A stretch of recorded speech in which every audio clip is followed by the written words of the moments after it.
अरे मेरा बेटा अकेले बैठ के क्या कर रहा है? कुछ नहीं पापा, वीडियो बना रहा था। देखो ना पापा, एक भी सब्सक्राइबर नहीं बढ़ रहा, और अगर अमीर लोग इस पे वीडियो बनाते तो बहुत उनके सब्सक्राइबर बढ़ते।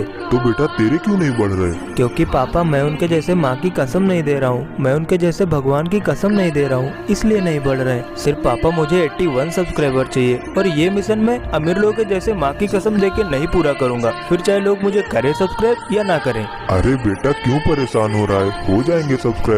ऐसे नहीं होंगे पापा। कोई बात नहीं भाई, मत करो सब्सक्राइब, मैं आप सबको फिर भी